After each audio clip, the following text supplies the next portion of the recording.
Ya Ya. ini obor bener. Ini bukan gunung emas gitu. Obor kita estafet kan. Kalau Ya. suatu saat kita berdua udah nggak ada, kalian yang ngelanjutin. Yes. Obor nyalain semua api-apinya. Jadi ini bukan gunung emas teman-teman.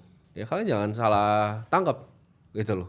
Jadi trader di market maker di Jane Street itu orang semua pasti begini. Setuju. Tapi di Indo itu justru Dianggap unik, negatif. negatif. Trading itu judi. Ya. Karena mungkin ya kurangnya edukasi di negara ini. Jadi ketika kita ngomong kripto haram. Gitu kan. Udah pasti nggak Yes. benar. Oh kalau kripto itu begini, kripto itu begitu. Tapi kalau kita lihat di Abu Dhabi aja bro, di Dubai, wah itu sangat diterima bro. Bahkan bank tuh disuruh bikin kalau bisa. Bahkan mereka bikin sistem gimana kripto itu bisa syariah compliant. Mereka tuh sangat ahead dari banding negara-negara kayak kita bro.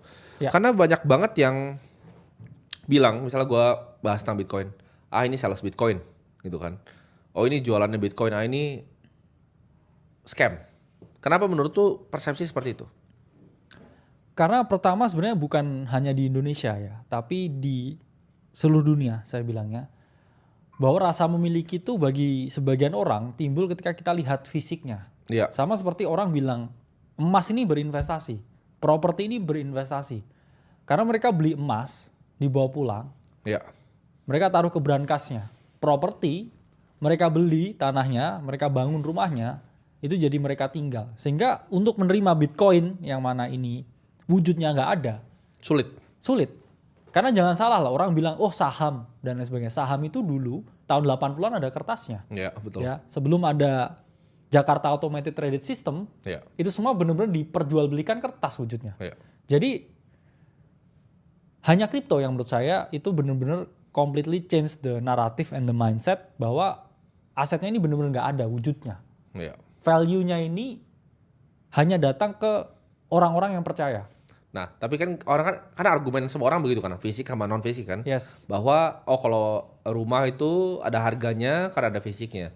Tapi kan sebenarnya harga rumah itu juga relatif ke supply dan demand orang rumah sendiri. Itu kan pasar kan bro sebenarnya. Dan kripto kan juga sama. Ya.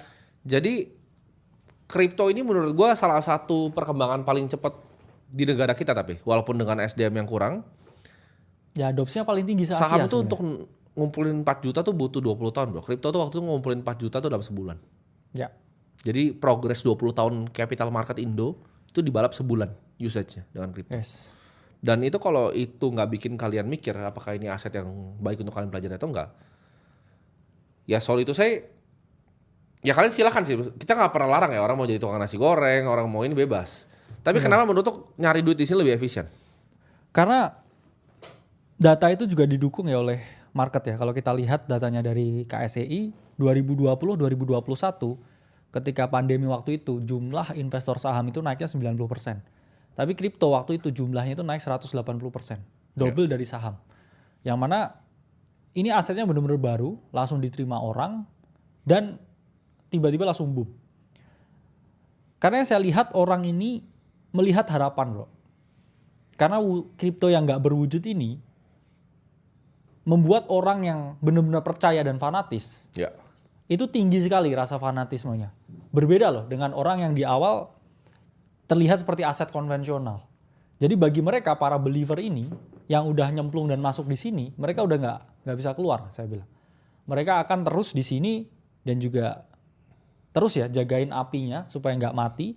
Berbeda dengan aset-aset konvensional yang lain. Karena aset konvensional yang lain di depan bilangnya investasi dan lain sebagainya, ketika dia udah nggak mencapai ya return tertentu, mereka ini udah goyah ya. Tapi kalau mereka yang beli Bitcoin, mereka invest di kripto, saya nggak lihat orangnya lari ya. Itulah mengapa ya adopsinya sangat cepat, jumlah ininya sangat tinggi ya, karena orang percaya dengan nilainya.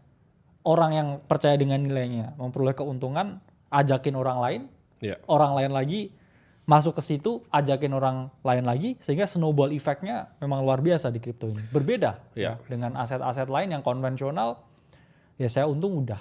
Kalau mereka udah untung tuh rasanya mereka tuh nggak mau ajak orang lagi masuk. Ini berbeda dengan kripto. Nah, kripto ketika kita udah believe, kita dapat hasilnya, dan kita percaya ini adalah bagian dari suatu revolusi keuangan, ya kalian pasti ajak orang-orang lain ya. Ini kan seperti demo kan sebenarnya. Betul, ini kan sebenarnya kalian paham kan? Soalnya ada yang bikin argumen seperti ini. Kalau memang misalnya lu ketemu gunung emas, kenapa lu kasih tahu orang lain? Maksudnya gunung emasnya Bitcoin. Kenapa lu kasih tahu Bitcoin? Karena ini bukan masalah gunung emas. Bener. Ini berbeda. Ini revolusi sistem keuangan dunia. Ya ini obor kan sebenarnya, bukan gunung emas. Gue percaya kalau Bitcoin menang, uang itu dibenerin, manusia akan jadi spesies yang lebih baik. Itu gue percaya dengan hati gue. Makanya itu apa yang gue kerjakan di sini. Ya ini obor bener. Ini bukan gunung emas gitu. Obor kita estafet kan. Kalau suatu saat kita berdua udah nggak ada, kalian yang ngelanjutin. Yes. Obor nyalain semua api-apinya. Jadi ini bukan gunung emas teman-teman. Ya kalian jangan salah tangkap gitu loh. Satu Bitcoin untuk gue tuh tetap satu Bitcoin, nggak ada harganya. Ini revolusi sistem keuangan. Kalian tuh masih kira gue tuh lihat Bitcoin dengan kacamata harga mata uang yang kalian kira? Enggak. Gue udah tinggalin tuh mungkin sekitar 3 tahun lalu bro. Yes. Satu Bitcoin untuk gue tuh hanya satu Bitcoin. Dan kedepannya akan terus seperti itu.